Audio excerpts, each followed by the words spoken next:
안녕하세요. 저는 올해로 67살이 된 시한부 여성입니다. 죽음이라는 걸 앞두고 보니 세상을 보는 시각도 달라지고 후회도 참 많이 되더군요. 그래서 어차피 이렇게 된 마당에 제 이야기나 속 시원하게 털어놓으려고 글을 쓰게 됐습니다. 일단 제 인생에서 가장 큰 후회는 결혼과 관련이 되어 있죠. 사실 결혼 전에 저는 사랑하는 사람이 따로 있었어요. 텍수 씨는 비록 집안이 가난하긴 했지만 책임감이 있고 성실한 사람이었죠. 무엇보다 얼굴도 정말 잘생기기도 했습니다. 하지만 저희 부모님은 결혼은 둘째치고 연애조차 반대하셨죠.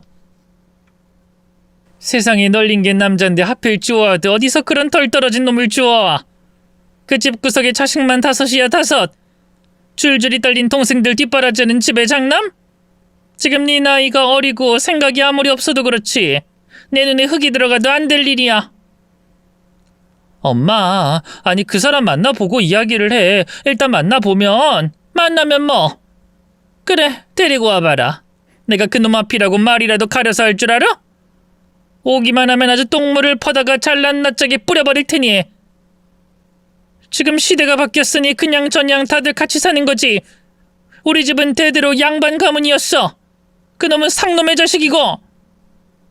엄마 말처럼 시대가 바뀌었는데 왜 그런 말이 나와? 그리고 뭐, 우리 집은 그렇게 잘 살아? 그냥 평범한 수준이잖아. 억지를 부려도 정도껏 부려야지. 버릇없게 억지? 그리고 우리 집이 뭐 어때서? 네가 찬물에 손을 한번 담아봤니? 아님 밥을 굶기를 해봤니? 남의 집에 빌어먹은 적도 없고 아쉬운 소리 한 번 안 하게 자식을 키웠어. 그리고 응당 그렇게 키웠으면 너도 우리 집안에 도움이 돼야지. 무슨 도움? 설마 진심으로 얼굴도 모르는 남자랑 결혼해서 도우라는 거야? 그래, 할 수 있으면 그렇게라도 해. 남자 얼굴 뜯어먹고 살래? 남들은 다 알아서 더 좋은 곳에 시집 못 가서 발을 동동 굴리는데 네가 뭐가 모자라서? 어쨌든 절대 안 돼. 행여나 그런 소리 꺼내지도 마. 네 아버지 하시면 너 그냥은 못 넘어가. 알아? 그 시대에는 아마 대부분의 집이 그랬을 겁니다. 다 큰 자식이라고 해도 매를 들었고 부모님 말을 거역한다는 생각조차 못했었죠.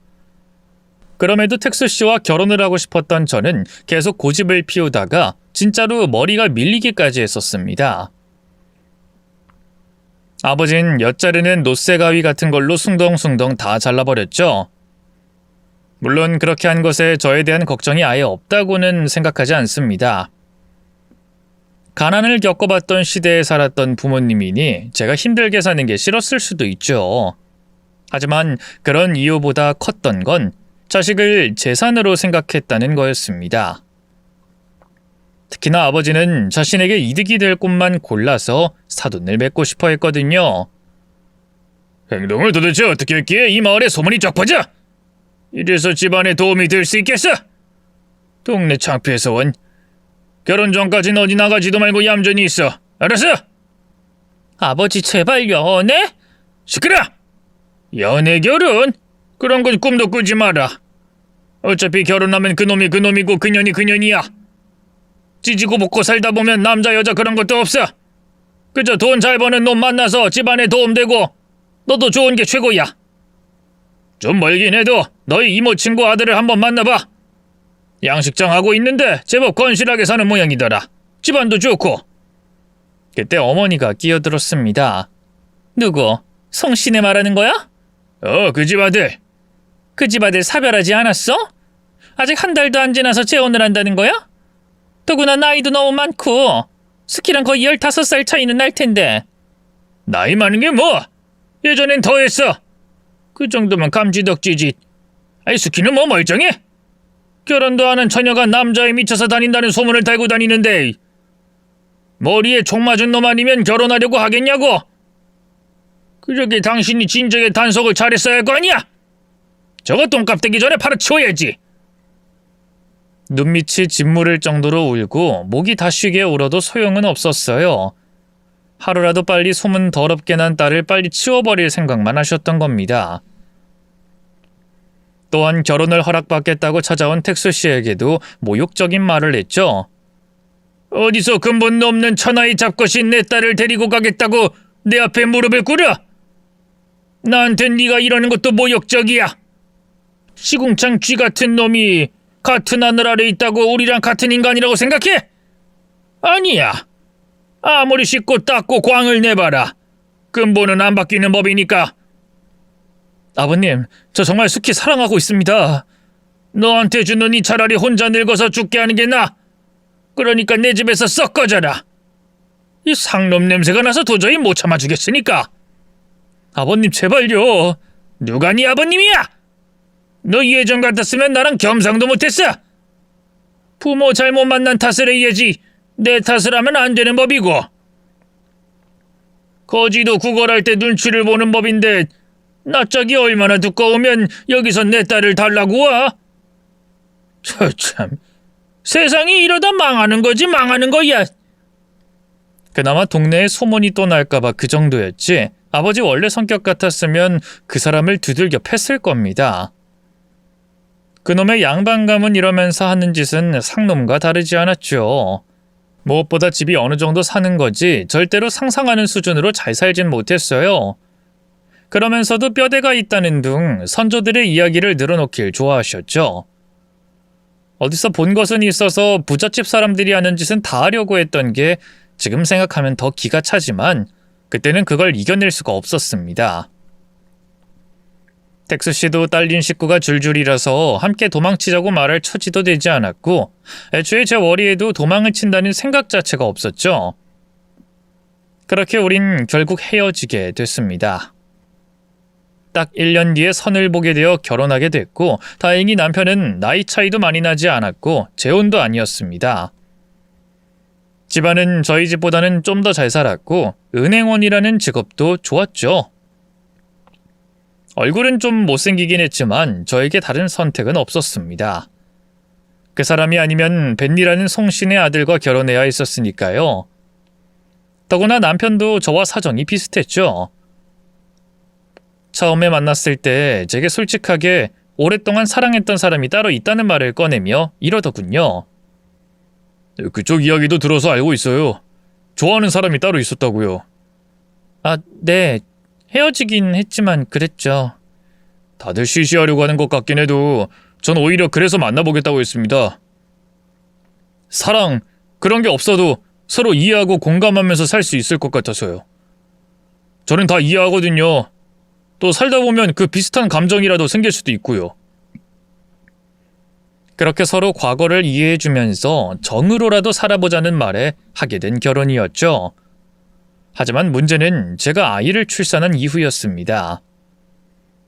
처음부터 아들을 낳았기에 당연히 시부모님은 엄청 좋아하셨는데 아이가 남편을 하나도 닮지 않았다는 말이 나오기 시작했거든요. 그럼에도 시댁에서는 외탁이라고 하고 넘어갔지만 남편은 아니었습니다. 특히나 아들이 커가면서 이목구비가 또렷하게 보이자 슬슬 시비를 걸기 시작했죠. 그놈이지? 택순가 택군가 그놈 만나고 있는 거 맞지? 진수 얼굴이 딱 그런데 그놈이랑 몰래 아직도 만나고 돌아다녀? 그게 무슨 말이에요? 설마 우리 아들 진수 말하는 거예요? 그래, 왜 못 알아들은 척해? 맞잖아, 그놈 아들. 여보, 말이 되는 소리래요. 내가 결혼한 게 몇 년 전인데 그 사람을 어떻게 만난다고 그래요? 더구나 시부모님 모시고 하루 삼시세끼 밥까지 지어 올리고 있는데 제가 어딜 나갈 수나 있다고 생각해요? 친정에도 명절에 한 번을 못 갔는데. 그래, 설령 내 아들이라고 치자. 하지만 안 닮은 건 맞아. 외탁이고 자시고 우리 엄마가 뭐라고 했든 어릴 때 내 얼굴이랑도 안 닮았고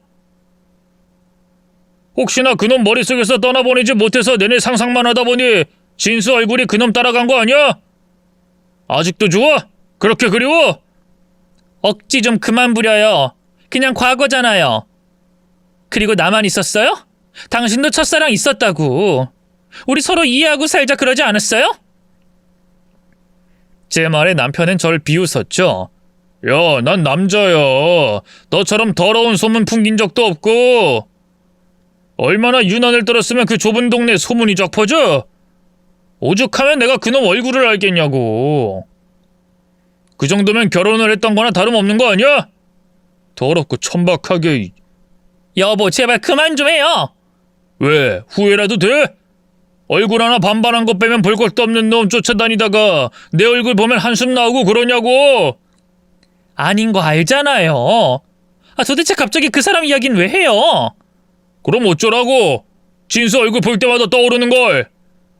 이름도 비슷한 게 기분도 나빠. 내가 지었어요? 아버님이 받아온 거잖아요, 장명소에서. 억지도 그런 억지가 없었는데 그래도 초반엔 질투려니 그러고 넘어갔어요. 이전부터 외모에 대해서 자신감이 없던 남편의 사정을 충분히 알고 있기도 했었죠. 첫사랑인가 뭔가 하는 여자와도 열렬히 사랑했던 게 아니라 일방적인 짝사랑이었기에 그 사람 입장에서는 불쾌할 수 있다는 생각도 했습니다. 하지만 그 정도가 점점 심해지고 하루는 제 뺨을 때리기까지 해서 시부모님들도 그런 남편을 말릴 정도였죠. 그래도 그때까지는 어느 정도의 균형이 유지는 되고 있는 상태였습니다. 남편이 난리를 쳐도 제 편을 들어주던 시어머니와 시아버님이 있었으니까요. 근데 그것도 오래가지 못했죠. 바로 아버지가 보증을 잘못 써면서 큰 빚을 떠안게 됐거든요. 심지어 집도 넘어가게 되면서 자식들에게 손을 벌리기 시작했죠. 박서방한테 가서 돈 좀 융통해봐. 그 정도는 해줘야지. 언니는요? 그리고 오빠도 있잖아요. 망할 것들한테 기대를 왜 해? 네가 그나마 시집을 제일 잘 갔어. 알지? 그게 다 누구 덕이야? 내 덕이다. 그러니까 너도 밥값은 제대로 해야 할 거 아니야? 아버지, 저도 그러고 싶어도 못해요. 제가 지금 어떻게 사는지 모르시잖아요. 적당히 비위 좀 맞추고 살면 될 것을 좀 잘해주면서 살살 구슬려봐. 그럼 뭐라도 해주겠지. 은행 다니는 사위인데 그 정도도 아내를 위해 못해준단 말이야? 당연히 한 번에 거절당하고 말았습니다. 그런데도 아버지는 그걸 포기 못했고 직접 연락해서 돈을 달라고 했다고 하더군요. 그날 남편은 난리가 났죠. 당신 집안이 원래 속물인 건 알았는데 이 정도로 뻔뻔할 줄은 진짜 몰랐어. 어떻게 내가 일하는 도중에 연락을 해서 돈을 내놔라 이런 말을 해? 당신이 그러라고 했어? 제가 왜 그래요? 아버지도 급하다 보니까 실수를 하신 거겠죠? 팔은 안으로 굽는다니 그게 실수야? 어디서 배워먹지도 못한 사람처럼 이야기 들어보니 보증이 아니라 무슨 사업에 투자하겠다면서 욕심을 낸 것 같은데 내가 다 쪽팔려. 알겠어요. 제가 그러지 말라고 이야기는 할게요. 그러니 그렇게까지 욕은 하지 마세요. 욕 안 하게 생겼어? 지금 하고 다니는 꼴을 봐. 자식들 팔아서 어떻게든 일어나 보려고 하는 꼴을 말이야. 참 우습다. 그러면서 본인 집안이 우리 집보다 더 잘 살았다고 매번 그렇게 자랑질을 하셨잖아. 양반! 입에 제대로 풀칠을 해야 양반이지. 양반은 개뿔. 저도 저희 부모님이 제게 했던 말, 행동들을 떠올리면 화가 치밀어 오르곤 했습니다. 그러고는 키워준 값이니 밥값이니 할 때는 정말 오만정이 다 떨어진 것도 사실이었고요. 모르긴 몰라도 저희 언니와 오빠도 저와 느끼는 감정이 비슷했을 겁니다. 거의 반강제로 결혼을 하게 됐고 고생이란 고생은 다 하고 있는 상태였으니까 말이죠. 그런 이유도 있고 형편이 그리 넉넉하지 못했기 때문에 그 누구도 선뜻 부모님을 돕지 않았습니다. 그래서 제게 가장 많이 집착을 하셨죠. 헌데 그런 사정을 알게 된 시어머니가 돌연 나를 세우기 시작한 겁니다. 시집을 왔으면 죽어도 시댁 귀신이 돼야 하는 건데 친정을 가겠다고? 설마 돈이라도 퍼다 날라주러 가려는 거야? 아범이 힘들게 번 돈을? 저 그럴 돈 없는 거 아시잖아요. 그냥 아버지가 몸이 안 좋다고 명절에도 한 번도 간 적도 없고 일단 몸 상태라도 확인을 하고 싶어서 가려고 해요. 다 핑계인 건 모르니? 또 가면 돈 달라고 쪼아댈 텐데. 혹시나 우리 집 돈 빼돌린 거 아니냐? 요즘 생활비가 자꾸 얼마씩 비는 것 같던데? 진짜로 아니에요. 저 정말로 그런 짓 한 적 없어요. 시어머니는 그런 저를 가소롭다는 듯 보며 웃었죠. 친정에 갈 생각은 마라. 갈 거면 진수는 놔두고 이혼하고 가. 그리고 앞으로는 생활비 일체를 나한테 받아서 쓰고 하나하나 다 기록해두고 검사받아. 알았니? 하지만 그러고 얼마 못 가서 저는 친정에 가게 됐습니다. 허락을 받았거나 저를 배려해서 간 게 아니라 저희 아버지가 돌아가시면서 가게 된 거였죠. 그렇게 밤낮없이 연락을 해서 돈을 달라고 하던 아버지는 갑작스러운 심장마비로 떠나셨던 겁니다. 아무리 제게 최악의 아버지였다고 해도 제 부모였기에 정말 많이 힘들었어요. 아무것도 해주지 못한 것도 걸렸고 혼자 남겨진 어머니에 대한 걱정도 컸습니다.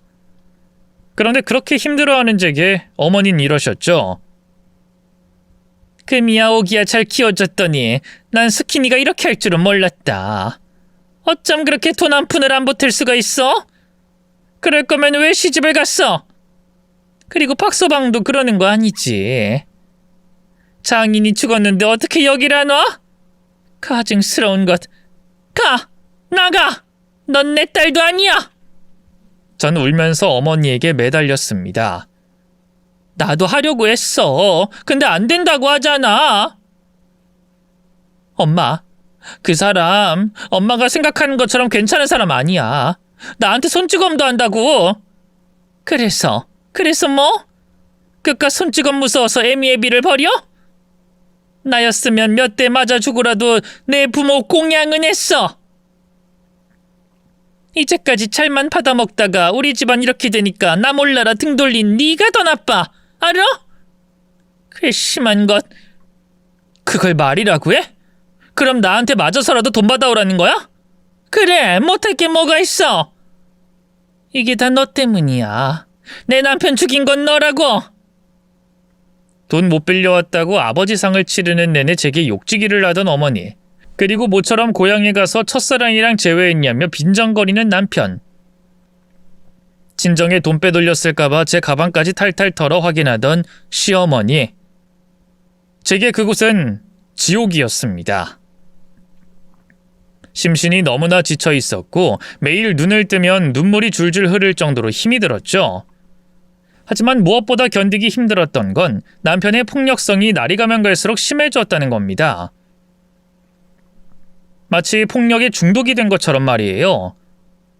그러다가 제 아들이 9살이 되었을 무렵에 진수에게 진짜로 손을 댔죠. 저는 반쯤 돌아서 남편에게 맞서 싸웠습니다. 다른 건 몰라도 아들한테까지 손을 대? 차라리 날 죽여, 날! 지금 나한테 반말했어? 감히? 너 따위가? 그래 했다. 왜? 난 하면 안 돼? 지금 심정으로는 너 죽일 수도 있어. 사람 잘못 건드렸어. 미친. 너 돌았어? 진짜 죽고 싶어? 앞으로 한마디만 더 해봐. 저는 씩씩거리면서 숨을 크게 들이키며 말했죠. 죽여! 한마디 했으니까 죽이라고! 과거 일 들먹이면서 진수가 남의 아들이니 뭐니 하는 건 안 쪽팔리니? 너 안 닮아서 나왔으면 하늘에 12번 절을 해도 모자랄 판에 이젠 하다하다 치사하게 애를 때려? 남편은 제 말에 당황한 듯 말을 더듬더군요. 너 미쳤어? 이혼당하고 싶어? 이혼? 해! 하고 싶으면 하라고. 밖에 나가서 덩치 큰 남자들 눈은 마주치지도 못하는 주제에 여자랑 애 낳는 치사한 새끼. 야, 한 번만 더 때려봐. 그땐 너 잘 때 확 칼로 난도질 해버릴 테니까. 너 머리 감으려고 머리 숙였을 때 절절 끓는 물은 얼굴에 들이부어버릴 수도 있어. 그러니까 앞으로 나랑 진수 앞에 얼씬도 하지 마. 이혼은 하더라도 진수는 내 자식이야. 우리 집 대를 이어야 하고. 기가 찬다. 너도 알고는 있지? 매번 의심된다 어쩐다 하면서도 네 아들이라는 거 확신하고 있잖아. 네 말처럼 내 아버진 자식 팔아먹는 그런 사람이었고 어머닌 나한테 친정에 돈 안 준다고 나 같은 건 필요 없다고 하더라. 한마디로 나 이제 더는 잃을 것도 무서울 것도 없는 사람이라는 거야. 내 아들을 데리고 간다 어쩐다 이러잖아? 너희 잘난 이 집에 불 못 지를 것 같니? 너 같은 놈한테 내 새끼 절대 안 맡겨. 그러니 선택 잘해. 저는 그날로 짐을 싸서 아들을 데리고 나와 나가는 길에 남편의 뺨을 때려줬습니다. 반격이라도 할 줄 알았는데 넋이 나간 얼굴로 서 있는 게 남편의 마지막 모습이었죠. 이혼이고 뭐고 서류 이런 거야 뭐 그쪽에서 알아서 할 테니 호기롭게 나오긴 했지만 막막하긴 하더군요. 처음에는 집 근처 여관에서 숙식을 해결하면서 일자리도 알아보고 했습니다. 하지만 수중에 돈이 다 떨어져 가니 너무 무서웠어요. 그래도 다시 집에 돌아가고 싶은 마음은 전혀 들지 않았죠. 적어도 마음은 그때만큼 편한 적이 없었기 때문입니다. 근데 그곳에서 인연을 만나게 됐죠. 당시 여관을 운영하던 주인 할머니가 제게 제안을 했기 때문이었어요. 애까지 데리고 있던데 혹시나 갈 곳 없으면 나랑 같이 살지 않겠나? 네? 그게 무슨... 내가 어린 손녀를 데리고 있어. 작은 아들 내외가 사고로 죽고 나 혼자 돌보는데 내가 나이도 많고 여관 일까지 하다 보니 애를 돌볼 사람이 마땅치가 않어. 내가 데리고 있자니 여기 드나드는 사람들 보고 있게 하고 싶지도 않고 내가 세댁을 쭉 지켜봤는데 참 잘할 것 같아서 말이지. 내가 많이 못해도 돈은 맞춰서 줄게. 저야 너무 좋죠. 가정부 이런 건가요? 말이 그렇지만 그냥 식구처럼 지내자는 말이지. 할 수 있으면 여관 일도 좀 돕고. 어때? 사모님 덕에 숙식이 해결됐고 여관이 아닌 일반 가정집에서 아이를 키울 수 있게 됐습니다. 당시 제 아들보다는 어린 주희도 저를 잘 따라줬고요. 두 아이도 친하게 지냈고 사모님도 저를 참 인간적으로 잘 대해주셨죠. 그곳에서 몇 년 지내다 보니 마치 제 딸 같기도 하고 하는 짓이 너무 예뻐서 보고 있으면 보며 꽃 구경을 하는 기분이 들었어요. 하지만 처음 배웠을 때부터 몸 상태가 좋지 않았던 사모님은 걱정이 많으셨죠. 내가 주희 고등학교 졸업까지만 살아있으면 좋을 텐데. 사모님도 참 그때 저랑 같이 꽃다발 들고 가요. 네? 자네도 참 그 사모님 소리 하지 말라니까. 그냥 나한테 할머니라고 해. 아니면 엄마도 좋고. 저도 마음은 그래요. 그래도 제가 그럴 순 없죠. 제 은인이신데요. 내가 귀인을 만난 거지. 자네 아니었으면 주희 저렇게 밝게 못 컸을 거야. 자네를 그렇게 따르고 진수는 오빠처럼 생각하니까 그때 자네를 잡은 게 참 잘했다는 생각이 들어. 근데 내가 죽으면 큰아들 내외가 쟤를 데려갈 텐데 그게 걱정이지. 한 번도 보진 못했는데 어떤 분이세요? 어릴 땐 착하고 야무졌는데 애가 사업 망하고 없이 살다 보니 좀 변했지.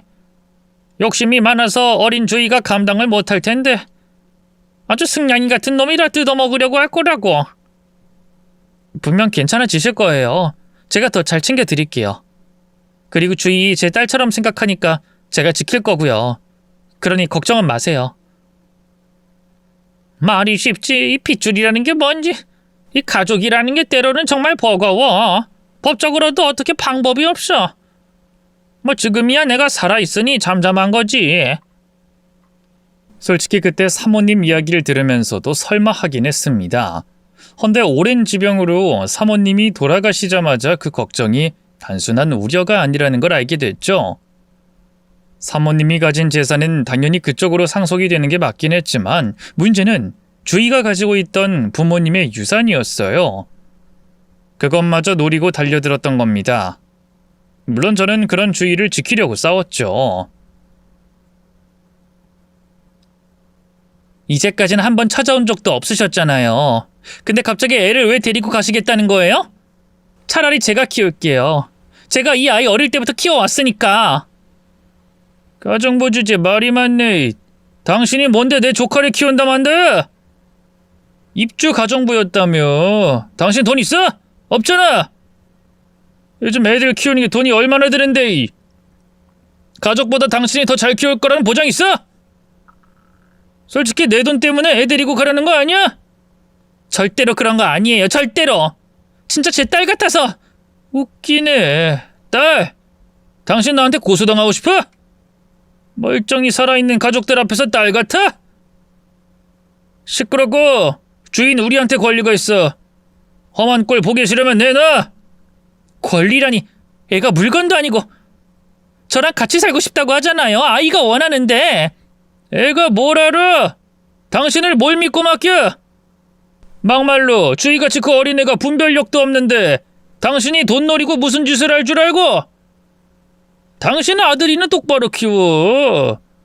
어디서 별것도 아닌 거지 같은 게 우리 집에 들러붙어서는. 놓친 내가 당신 그 사탕 발림에 넘어가서 걷어줬는진 몰라도 우린 아니거든. 내 딸 같은 거 좋아하시네. 당장 꺼져! 실제로 저는 경찰서까지 가야 했습니다. 납치라고 거기서 신고를 하는 바람에 2번이나 불려가게 됐죠. 결국 주인은 울면서 그 인간들에게 가겠다고 말하더군요.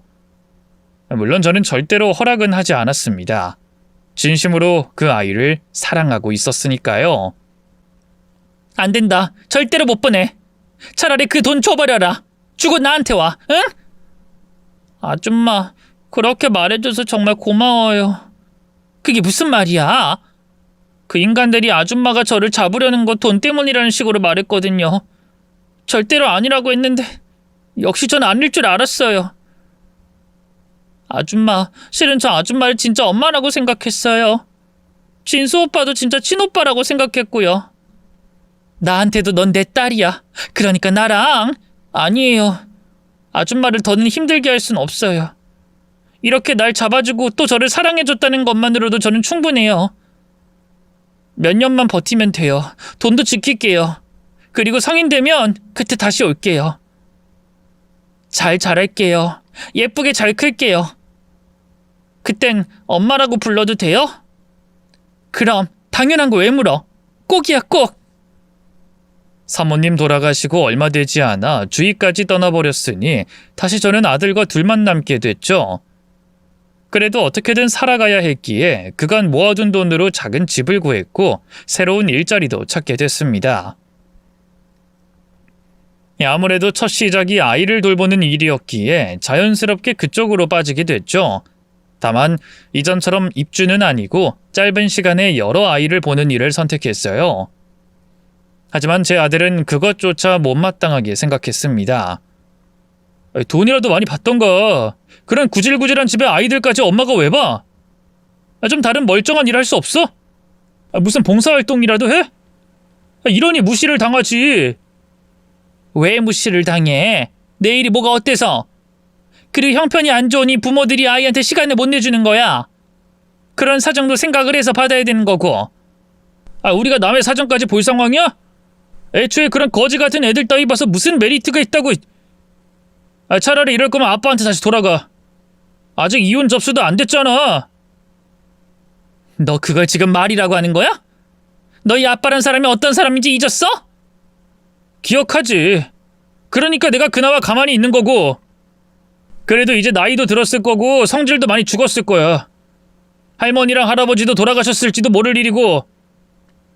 그러니까 그냥 좀 참고 살아. 아빠 돈은 꽤 잘 벌잖아. 그 정도도 날 위해서 못해줘? 이런 거지 같은 가정부는 잘도 하면서? 노비도 대감집 노비가 좋다고 하잖아. 엄마한테 어떻게 그런 말을 해? 그리고 노비라니. 그럼 엄마가 하는 게 노비지 뭐야. 쪽팔려서 뒤지겠다고. 내가 너한테 뭘 그렇게 못해줬니? 너 하고 싶다는 거 엄마가 다 해줬고. 뭘 다 해줘? 내가 원하는 게 뭔지 알고. 평범하게 남들처럼 사는 걸 내가 원한다고 했어? 나 유학도 가고 싶고 졸업하면 차도 한 대 받고 싶어. 어때? 그거 다 해줄 수 있어? 그리고 지금 내가 말하잖아. 아빠랑 다시 합치라고. 그것도 해줄 수 있냐고? 아무것도 아니자면서 삼시세끼 밥 먹이고 돈 걱정 안 하게 하면 그게 다 해준 거라고 착각 좀 하지 마. 사춘기에 제 직업이 부끄러울 수 있다는 거 저도 알고는 있었습니다. 하지만 폭력적인 남편과 다시 합치라고 하는 건 도저히 이해가 가지 않았죠. 매번 노비니 대감집이니 그런 소리라는 이유도 몰랐고요. 그러다가 진짜 이유를 알게 된 건 그로부터 몇 년이 흘렀을 때였습니다. 남의 집 애를 돌보면서 번 돈으로 대학도 보내고 취업 준비까지 도왔는데 취업을 하자마자 제게 인연을 끊고 싶다고 했거든요. 저는 너무 서럽고 억울해서 물었습니다. 나랑 인연을 끊어? 이제 취업하니까 나 같은 건 싫다 이거야? 솔직히 그래. 나 엄마 모시고 살 자신 없어. 물론 엄마는 전전긍긍하면서 나 하나 까치발 들고 들어 올리려고 열심히 살았겠지. 근데 난 엄마만 보면 짜증이 치밀어. 날 왜 낳았을까? 이렇게 살게 하려고 날 낳은 건가? 엄마만 보면 속에서 분노가 끓는다고. 도대체 뭐가? 내가 너한테 용돈을 달라고 했니? 아님 나랑 같이 살자고 했니? 대체 내가 뭘 그렇게 잘못을 했다고 너한테 그런 소리를 들어야 해? 그러게 왜 그랬어? 왜 사모님 소리라고 설설 기었냐고? 뭐? 도대체 그게 무슨 말이야? 주희 말이야. 여기서 주희랑 사모님 이야기가 왜 나와? 그게 몇 년 전인데. 나 주희 좋아했어. 근데 걔는 아니라고 하더라. 내가 친오빠처럼 느껴진다고. 근데 그게 다 핑계라는 거 알거든? 내가 엄마 아들이라서 그런 거야. 가정부 아들이라 격이 떨어진다고 그렇게 느낀 거겠지. 엄마가 그 집에 들어가서 굽신거리면서 일만 안 했어도 이렇게 되진 않았어. 주인집 손녀를 좋아하는 그런 느낌이 아니었을 거란 말이지. 너 정말 진심으로 그렇게 생각해? 주인은 애초에 널 친오빠로 느꼈어. 그걸 알면서 그런 짓을 했다는 거야? 걔가 얼마나 놀라고 당황했을진 생각도 안 해? 왜? 종놈은 주인집 손녀 좀 좋아하면 안 돼? 내가 뭐가 모자라서? 걔야말로 예전에 좀 잘 살았다는 이유로 튕기는 거지. 뭐라도 있는 척 말이야. 근데 걔 뭐 있어? 박진서! 내 말이 틀려? 걔 결국 친척들한테 있는 돈 없는 돈 다 털리고 대학 졸업도 못하고 중퇴까지 하고 취업을 하긴 했지만 고만고만한 중소기업에서 220 받으면서 사는 거 내가 아는데 별것도 없는 게 감히 날 거절해? 땅을 치고 후회할 거야. 망할 계집애. 말 함부로 하지 마. 주희 내 딸이나 마찬가지야. 무슨 딸? 어이가 없어. 피도 안 섞였는데 무슨 딸 타령이야. 그리고 주제를 좀 파악해. 그러게 그냥 아빠한테 맞으면서라도 붙어있지 그랬어. 됐고! 앞으로는 자식 없다 생각하고 살아. 나한테 효도는 기대도 하지 말라는 소리야. 엄마 나한테 이제 엄마 아니야. 아들은 그러고 나서 집을 아예 나가버렸습니다. 그때 심경은 뭐라고 표현할 수 없을 정도로 복잡했죠. 아들에게 미안한 마음과 동시에 주희에게 면목이 없었습니다. 그 아이가 아들의 고백으로 얼마나 곤란했을지 생각하니 차마 이전처럼 연락도 자연스럽게 하기 힘들어졌죠. 그나마 다행인 것은 아들과 완전히 연락이 끊어진 건 아니었다는 겁니다. 취업하고 힘이 좀 드는 모양인지 제게 종종 도움을 요청하곤 했으니까요. 전 그렇게 인연을 이어가다 보면 언젠가는 다시 사이가 회복될 거라고 믿었습니다. 그래서 제가 번 돈의 대부분을 아들에게 줬죠. 하지만 그건 제게 있어서 최악의 선택이 되고야 말았습니다. 제가 급성 신부전에 걸리게 됐거든요. 초기에 발견해서 치료를 했으면 좋았겠지만 저는 참다가 그 시기를 놓치게 됐고 신장이 영구적으로 손상이 되어 만성 신부전으로 진행이 됐답니다. 고민 끝에 아들에게 이런 이야기를 설명했고 제가 돈이 없었기에 도움을 요청했죠. 뭐 돈? 지금 내가 돈이 어디 있다고 돈을 달라고 해? 엄만 그 나이 먹고도 자잘한 병원비도 없어서 지금 아들한테 손을 벌리는 거야? 와, 진짜 쪽팔리게 산다. 뭐? 넌 그렇게 말하면 안 되지. 그간 내가 번 돈은 너한테 거의 다 줬잖아. 내가 다 달라고 했어? 아니잖아. 나도 그땐 몰랐어. 여유가 있는 돈인 줄 알고 받았던 거야. 그리고 나 바로 얼마 전에 결혼했거든? 이 정도는 결혼하면 그냥 주는 돈 아니야? 다른 집은 집 사주고 차 사주고 하는데 다달이 200만원 300만원 몇 년 준 걸로 퉁친 것도 가벼운 수준이지. 오히려 내가 손해야 손해. 결혼? 지금 그걸 말이라고 해? 나한테 말도 하지 않고 결혼을 했다는 거야? 잊었어? 우리 인연 끊기로 했잖아. 내 인생에 더는 관여하지 말라는 뜻이었어. 내가 결혼을 12번을 한다고 해도 엄마가 내 발목 잡는 건 싫거든. 남의 집 노비처럼 살아왔던 과거를 밝혀서 내 약점이 되는 건 더더욱 싫고, 차라리 부모 없이 자란 고아가 100배는 나을 것 같아서 엄마 오래전에 집 나갔다고 했어. 왜? 그게 어때서? 그러면서 돈은 받아간 거고? 당연한 거 아니야? 자식을 낳았으면 책임을 져야 되잖아. 애초에 돈 많은 아빠랑 이혼한 건 엄마지 내가 아니잖아. 나한테 그런 좋은 환경을 빼앗은 건 엄마고, 남의 집 군식구로 키운 것도 엄마야. 그러니까 이 정도면 싸게 먹힌 거 아니야? 급성이든 만성이든 난 그런 거 잘 모르겠고, 앞으로 발생하는 병원비는 엄마가 알아서 해. 진수야! 앞으로 돈 문제로 연락하지 말고 우리 각자 알아서 각자 도생하자고. 나도 내 살 길은 내가 알아서 파야 될 거 아니야. 내 인생 더는 망가뜨리지 마. 어디서부터 뭐가 잘못됐는지도 모르겠더군요. 아무리 되짚어도 제가 잘못했다는 생각은 전혀 들지 않았고, 저는 늘 최선을 다해서 아이를 돌봤습니다. 그럼에도 저를 끝까지 원망하니 힘이 빠지고 인생을 헛살았다 싶었죠. 너무 지쳐서 그대로 죽는 게 나을 수도 있다고 생각했고요. 그래서 병원도 가지 않았습니다. 하지만 만성 신부정증이라는 게 제가 참는다고 참을 수 있는 게 아니었어요. 결국 얼마 안 가서 쓰러져서 병원에 실려가게 되면서 보호자가 필요해졌고, 제가 고민 끝에 연락을 한 것은 주희였습니다. 주희는 정말이지 한달음에 저를 만나러 병원에 왔죠. 엄마, 왜 말을 안 했어? 저번에 전화했을 때도 별일 없다고 했었잖아. 만성 신부전이라니. 그리고 병원을 왜 안 가려고 했어?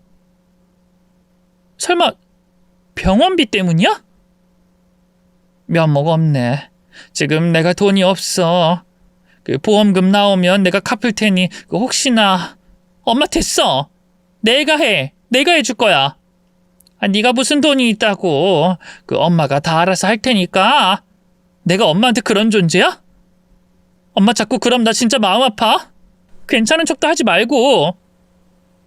나 엄마 딸이라고 하지 않았어? 근데 왜 자꾸 남처럼 밀어내? 병간호도 내가 할 거야. 내가 엄마 도울 거야. 걱정하지 마. 알았어? 다 잘 될 거야. 주희 덕분에 투석도 받게 되고 어떻게든 첫 고비를 넘기긴 했지만 이 합병증이라는 게 무시할 수 없을 정도로 심하게 왔습니다.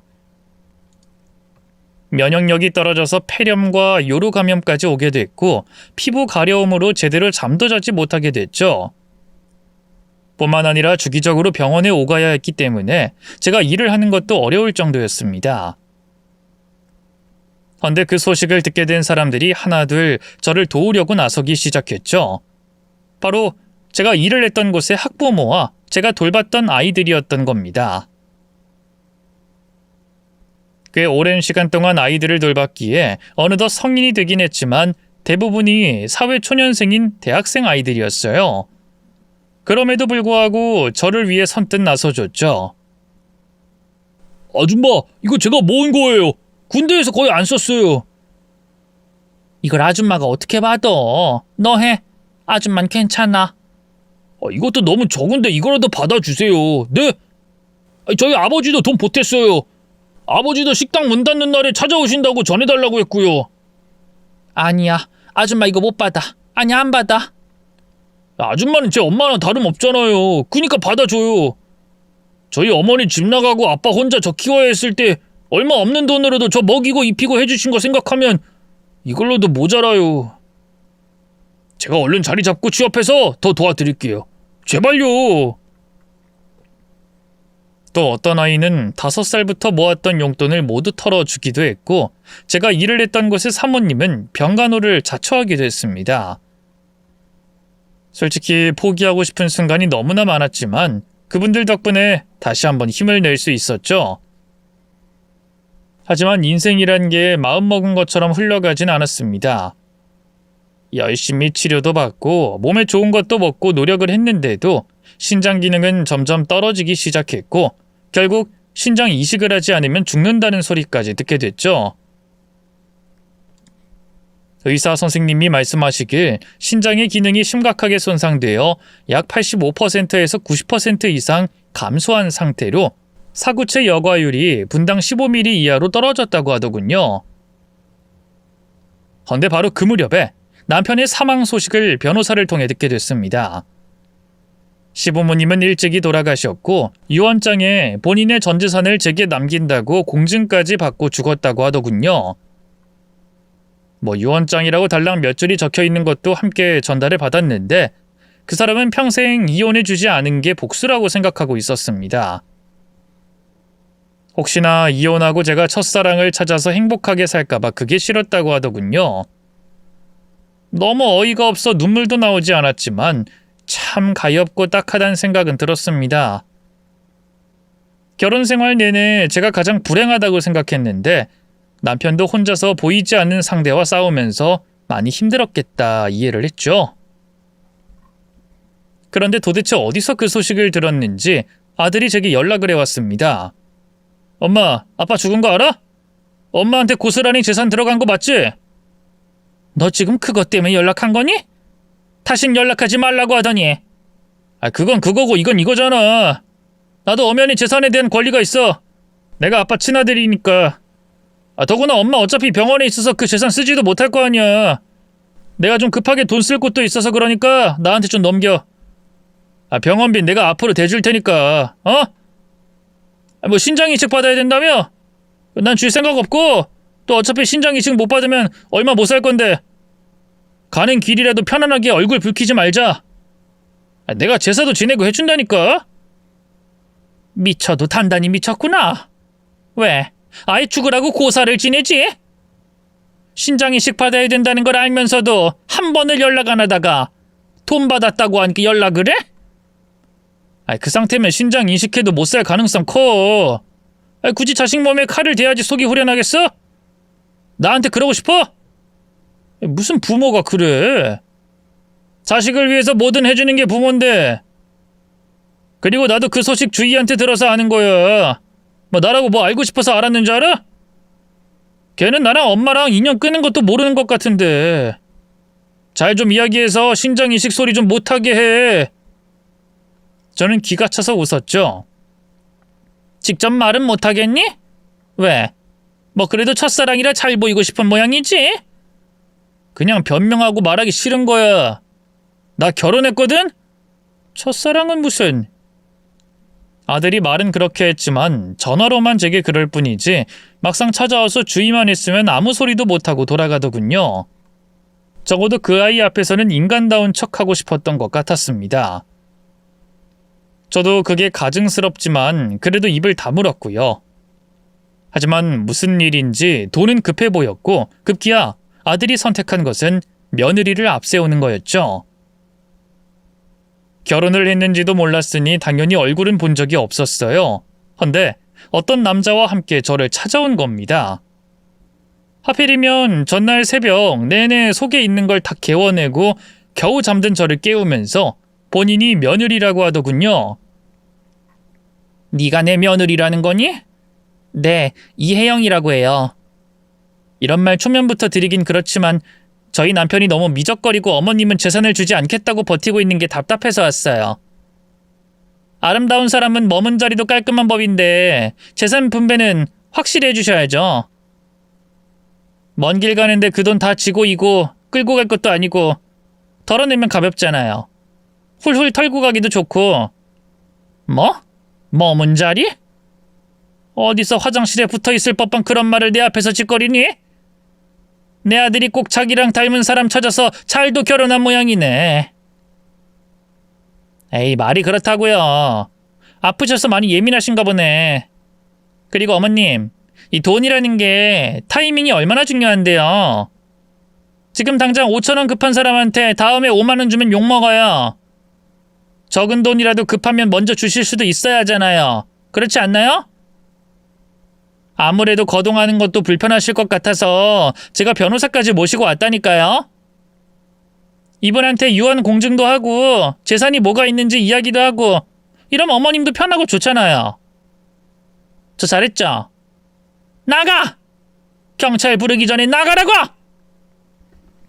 정말이지 온몸이 떨렸습니다. 피 한 방울 섞이지 않은 남들도 저를 살리려고 노력하고 있었는데 아들이란 놈과 그 며느리는 제가 죽기만을 간절히 기도하는 것처럼 보이더군요. 초반에 아들이 그렇게 했을 때는 못난 저 때문에 받은 상처가 있어서 그럴 거라고 생각했습니다. 또 사랑하는 사람과 이어지지 못한 마음을 저 역시 모르는 바 아니니 이해도 했죠. 제게 모진 소리는 했어도 당연히 저 죽으면 재산도 다 줄 생각이었고요. 그저 제가 하나 바란 것은 가는 길 마지막이라도 아들과 화해하는 거였죠. 하지만 진짜 생사를 오락가락하고 있을 때까지 이런 짓을 벌인 걸 보니 정이 떨어져 버렸습니다. 그래서 저는 죽기 전에 마지막 복수라도 할 계획을 짜게 됐죠. 그건 바로 제가 가진 돈을 다 쓰는 거였고요. 주희야, 나 좀 도와다오. 지금 내가 할 수 있는 게 없어. 엄마 왜? 무슨 일이야?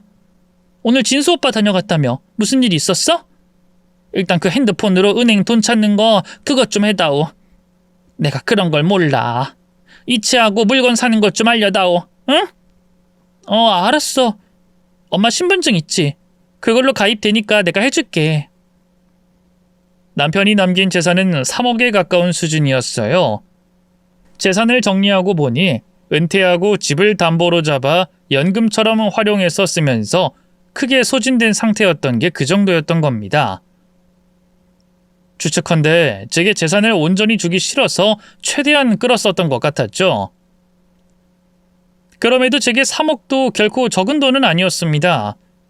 그래서 일단 저는 제게 쌈짓돈을 내어주던 사람들에게 돈을 10배로 불려서 갚기 시작했죠. 당연히 주희에게도 그만한 보상을 줬고요. 엄마, 지금 내 통장에 3천을 넣은 거야? 도대체 왜? 그건 시작이지. 내 보험금 수익자 네 이름으로 돌릴 거야. 너 정보랑 서명 필요하다니까 하고 남은 돈도 어떻게든 너한테로 뺄 거야. 엄마, 왜 나한테 그걸 줘? 오빠는? 진수 오빠가 엄마 걱정 얼마나 많이 하는데. 난 못 받아. 괜히 이러다가 오빠랑 나 사이 벌어지기라도 하면. 잘 들어. 너한테 못한 말이 있어. 저는 늦었지만 그때 모든 사실을 이야기했습니다. 아들이 제게 했던 말, 했던 행동, 그리고 며느리가 찾아와 재산 분배를 해달라고 했던 사실까지 말이죠. 이에 주인은 큰 충격을 받은 것 같았습니다. 분명 신장 이식도 해줄 거라고 했었어. 자기가 검사 받았는데 살을 빼야 된다고 해서 운동까지 하고 있다면서 나한테 본인만 믿으라고 그렇게 말했다고. 진짜 망할 놈. 거짓말이야. 그 녀석이 너한텐 잘 보이고 싶어하는 것 같아서 말 안 했어. 미안하다. 너 진수 때문에 많이 불편했다는 거 알고 있으면서도 모르는 척했어. 뭐가 미안해. 됐어. 그리고 미안하면 살아. 살면 되잖아. 신장이식 내가 해줄게. 엄마가 사는 게 진짜 복수야. 돈 다 쓰고 죽는 게 아니라 끝까지 살아서 더 잘 사는 게 복수라고. 하지만 제게 남은 시간은 얼마 없었고 신장이식을 받을 생각은 더더욱 없었죠.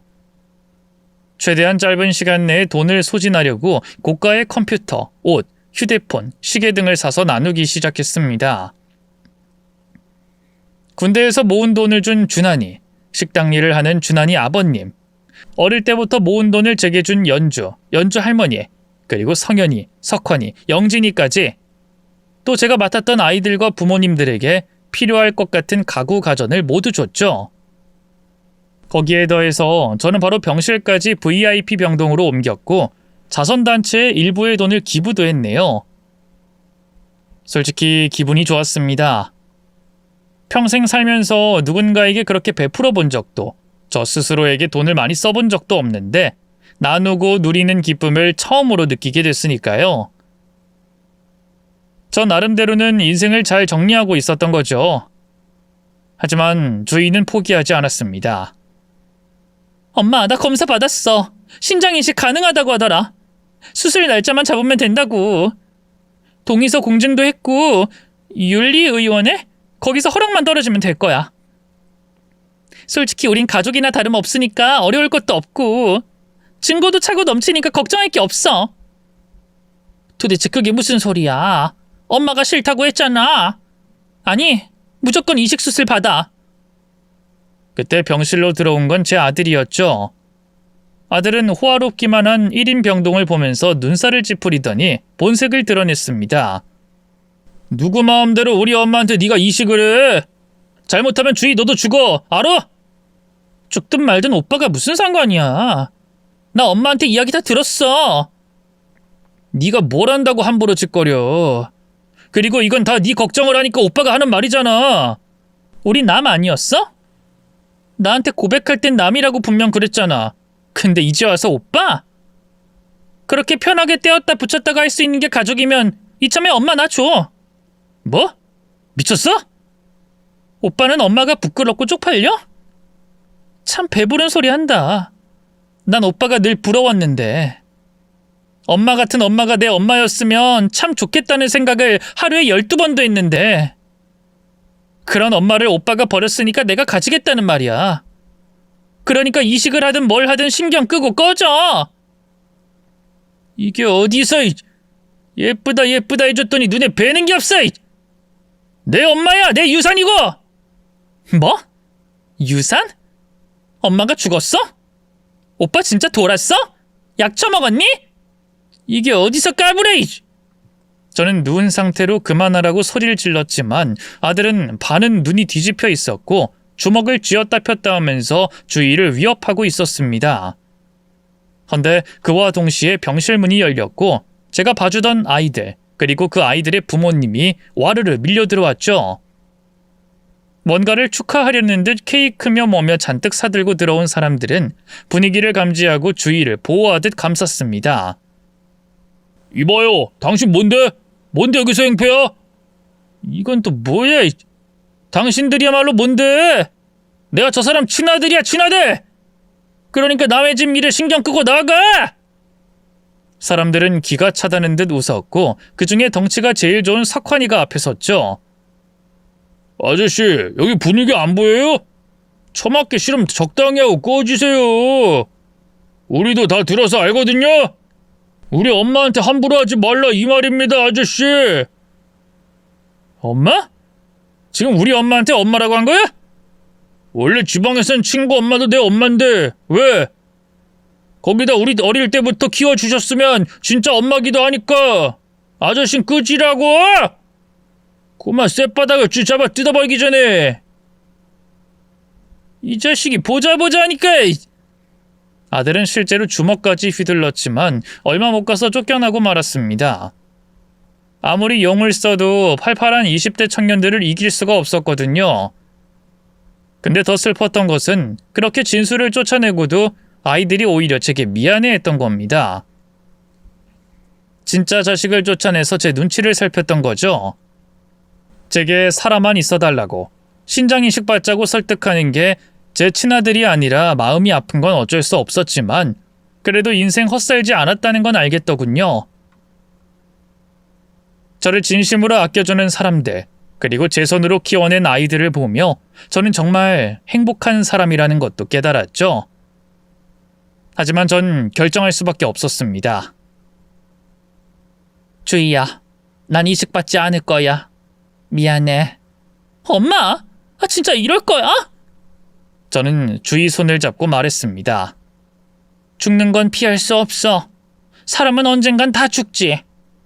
하지만 중요한 건 죽음을 어떻게 맞이하느냐야.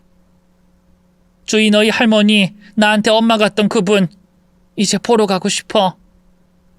내가 먼저 가서 우리 주희 얼마나 잘 자라고 멋진 어른이 되었는지 말해줄 거다. 주희 너도, 준환이, 연주, 석현이, 영진이, 다른 식구들까지 모두 고마워. 근데 엄마는 그거면 됐어. 지금 딱 좋아. 지금 너무 행복해서 지금이었으면 좋겠어. 딱 지금. 엄마 제발 그러지 좀 마. 저는 마지막으로 변호사를 불러 주희에게 남아있던 재산을 모두 증여했고 유언장 공증도 받았습니다. 물론 그렇게 해놓는다고 해도 아들에게 일부는 빼앗길 가능성이 크다고는 하더군요. 설령 그렇다고 하더라도 소송 과정에서 아들이 저질렀던 짓들, 저를 버렸던 순간을 한 번이라도 더 떠올리게 만드는 게 저의 마지막 복수가 되지 않을까 싶습니다. 하루라도 더 살아보려 노력은 할 거예요. 하지만 아마도 저는 제가 쓴 글을 직접 듣지는 못할 것 같습니다. 하지만 무섭지도 슬프지도 않습니다. 저를 위해 진심으로 울어줄 아이들이 있고 저는 그 아이들의 마음속에 영원히 기억될 거라고 생각이 들거든요.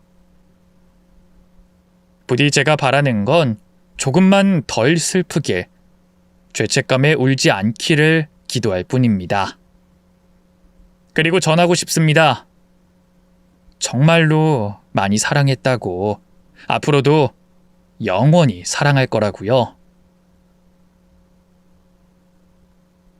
제 이야기를 끝까지 들어주신 분들에게도 감사를 전하며 저는 여기서 글을 마칩니다. 모두 매일 사랑하는 사람들을 마음껏 사랑하며 후회 없이 사셨으면 좋겠네요. 행복하세요.